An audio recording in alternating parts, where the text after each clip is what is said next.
What's up guys? Douglas from Dougsterbob.com here, and today we're making a quick review talking about Dennis Enarson's signature Haro SD BMX bike. This bike's very expensive, very high quality from Haro. Now Haro is kind of a touchy subject to talk about because they have a really good name and then their name kind of went not so good, and now it's up in the air as they start to sponsor, or as they've been sponsoring, some of the most insane BMX riders. So this is Dennis Enarson's signature bike, very expensive, comes in black color, and it has some of the biggest geometry I've seen thus far. Let's get into the video and see if this is the right bike for you. What are some potential issues? Just everything you need to know about it. So let's get into it.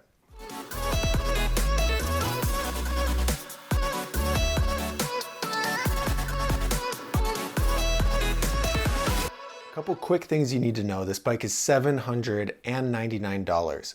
Comes with a freecoaster and it comes in a 21-inch top tube. Again, the geometry is crazy. We'll talk about geometry in a little bit, but it's just so wild. It's wild. And the big question here is like, is this bike worth $800? Some people say, hey, Haro sucks. And some people say Haro's the best thing since sliced bread. And we need to figure out if the quality of this bike is actually worth the $800. Are you getting ripped off if you buy it? That's what we're going to talk about right now. So the quality is actually half decent. It's a full chromoly frame, forks and bars, double wall rims. So, you know, that's pretty solid, right? But $800, that's a lot of money. It also comes with 2 pegs and 2 hub guards. Most bikes nowadays are coming with no pegs and no hub guards. So I'm always relieved when I see a bike come with those pegs and hub guards, because that's going to save you, I don't know, about 60 bucks if you were to buy those separately. And that's a good amount of money to save.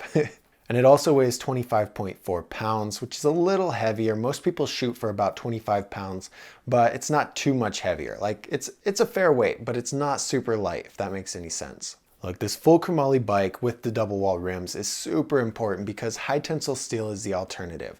If you ride high tensile steel, over time it bends and it just doesn't last as long. I've broke a ton of high tensile steel bikes. So if you're considering high tensile steel and you have a decent amount of tricks, stop it and consider something like this that's full chromoly. Now let's talk about that weird geometry. I already mentioned the 21-inch top tube. You got to Google Dougsterbob size guide and figure out if this is the right size for you. Sometimes you're going to get the wrong size bike and then it's going to be a terrible experience. So make sure that you get the right size. Just Google that and then figure out if this is the right size for you based on your height. The standover height is a crazy 10.2 inches. 10.2 inches. This is insane. Most bikes are around 9. Sometimes they go up to 9.25, but 10 inches is just crazy tall. So, I mean, you're going to have an easier time grabbing the seat for toboggans, maybe pinching it for bar spins. If you look at this picture of the bike that'll pop up on the screen, look how tall that is. That thing's huge. It looks ridiculous, but it's also got the seat raised up a lot, but still, it looks ridiculous. The chainstay is a 13.7 inch chainstay. So again, most bikes are around 13.2. This chainstay is way out here at 13.7, crazy long. What this is going to do is this is going to provide you a lot of stability and control with the bike. 720s, 540s, tricks like that are going to be a little bit harder because that back end is so big and so stable. But going really high and going really fast, like Dennis Enarson likes to do, is going to feel more stable. So it's going to be a lot more comfortable. You're not going to feel like you're riding on a unicycle or something like that. So you've got to figure out, do you want this really stable feeling bike, or do you like the idea of a lot of spins more? You got to figure that out. The only thing that's normal about this bike is a 75-degree head tube angle. This is what most bikes are. It's not too steep, it's not too mellow. It's smack dab in the middle of what most head tube angles are. Okay, so now we got that out of the way. Let's talk about the Dougsterbob scores. This is the scoring system that I created to rank every bike on how good it is for street, park, dirt, how good the quality is, and then you can compare that to any bike you can think of. On this score sheet, there's over 80 different bikes. If you want to download it, all you have to do is click the link in the description, put in your email address, and I will send you that score sheet. You can compare any bike. But let's talk about this Haro SD's Dougsterbob scores. In the street section, it scored a 4. This is because it comes with those pegs. It's really good quality, so it can withstand big drops and big gaps, and the tires are actually going to be half decent for street. In park, it scored a 3, which is pretty low, and the biggest reason for this is that geometry is massive. Okay, most park riders want really responsive and really snappy feeling frame geometry so they can do those park tricks like double whips, 720s, 1080s, and having this 10.2 inch standover and 13.7 inch chainstay is going to make those tricks really hard. So that's why it scored lower in the park section. It has gyro tabs, but it doesn't come with a gyro, but the geometry is the biggest thing there. In the dirt section, it scored a 4. The 4 is going to be mostly because of that geometry. So the geometry went against it in the park score, but it worked for it in the dirt section, because when you're riding dirt, you're going really fast and you're going really high. So having a bike that's built for that stability and that control is going to help you out when riding dirt. So this frame is going to feel amazing on dirt. You're going to be able to go really fast and not feel like you're about to wash out or just like lose control. For the quality section, the Haro SD scored a 7. It's a high score because this bike is full chromoly frame, forks, bars, double wall rims. It's just good quality all the way around. It's not super cheap. The only issue I have here is that there's not very many aftermarket parts. It has 8 spline cranks. It just has kind of standard part package. If you look at, say, We the People bikes, they come with a lot of aftermarket salt or eclat parts, the eclat parts being the best ones. And this bike just doesn't really have that. So it's okay quality, like the core makeup of the bike is solid. You can upgrade it as you go, but the parts that come on it are kind of general, kind of basic. Some similar options would be the Colony Endeavor or the Sunday Street Sweeper. Both of these bikes are around this $800 price range. Some are better than the others, but if you're thinking about the Haro SD, make sure you check out the reviews on the Street Sweeper and the Colony Endeavor before you make your decision to see if either of these bikes would be better for you. Some of the potential issues that I see with this bike is that this frame is way too big. If you're a smaller rider and you think, oh my God, I love Dennis Enarson, I'm gonna get a signature model, that's probably not a good idea, because riding a bike that's too big for you is counterproductive. You're gonna have a really hard time doing tricks that you wanna do and progressing at a decent pace. It's just really gonna set you behind. Same thing as if you're way too tall and you get a bike that's smaller, it's going to be impossible to progress.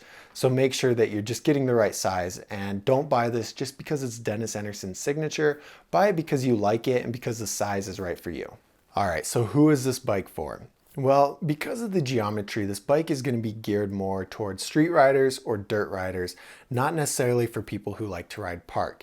If you buy this bike, you should like Dennis Enarson, because when you buy it, I'm sure he's getting a cut of the sales. He's getting a percentage or a dollar amount for every bike that's sold, which I think they're sold out right now. So good job for him. He's making that money. But you like Dennis Enarson, you like street because of the pegs and the geometry and the strength. You like dirt because of the geometry. It's going to feel good on dirt. And you're also a mid-level rider. If you're a beginner level rider, I think this is too much bike for you. You could get by on a lower quality bike that's going to cost a lot less as you start to progress. You need to be riding, like I said, around a mid-level, have a decent amount of tricks for this bike. Otherwise, you're just wasting your money. Now, the most important question is, would I recommend this bike? And the answer is yes, if this is the right size for you. So keep in mind that really tall standover and that really long chainstay.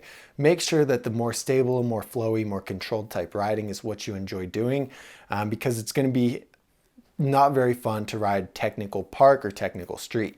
You can still ride street, you can still ride park, you can still ride dirt, but you should make sure that this huge geometry is what you want. It's $40 more expensive than the Colony Endeavor, and the Colony Endeavor is actually going to be better quality. The Colony Endeavor still has the still has the full chromoly frame, forks, and bars, but it also comes with a good amount of aftermarket Colony parts, like 48 spline cranks, the Colony Wasp hub, which is awesome. So yeah, I think the Colony Endeavor is a little better option, but if this size seems right and you really, really love Dennis Enarson, I would recommend it, but just know it's not the best bang for your buck. So if you decided, based on that information that I just gave you, that this is the right bike for you, I want you to buy it through the link in the description. It's going to say buy the Haro SD here, And that link is going to send you to wherever I found it that it's the cheapest. So hopefully it's Dan's Comp. It's probably going to be Dan's Comp, but it might be somewhere else. I see a lot of shops charging way too much money for BMX bikes in 2021 because they're so hard to find, and I don't want you guys to get ripped off. So check it out through there. Make sure that it's going to the cheapest place. If you find it somewhere cheaper, I need you to let me know in the comments so I can get that changed and help our fellow BMX riders out. So if you guys are still looking at this and you're like, I don't think this is right for me, I want you to fill out a free bike recommendation. Again, links here and in the description, somewhere here. All you do is put in your budget, your skill level, your height, what kind of riding you like to do, and I'll look over that information and I'll send you a recommendation with 3 bikes that I think are perfect for you. This has saved thousands of people countless amounts of time because they're scouring the internet trying to find the right bike, they're not sure, and then all they do, fill out the form, they get the recommendation and they can buy the bike based on that. It just makes it so quick and easy for you. So if you want to do that, you need to do that, right? I'm not even going to say if, you need to do that. That's the best way to get the perfect bike for yourself. So do that. Have a great rest of your day. Thank you so much for being a part of the community, and we'll see you in the next video. Peace. Yo, so you're still watching the video. I wanted to ask you a question. Has this channel helped you out? Have you gotten any value from me?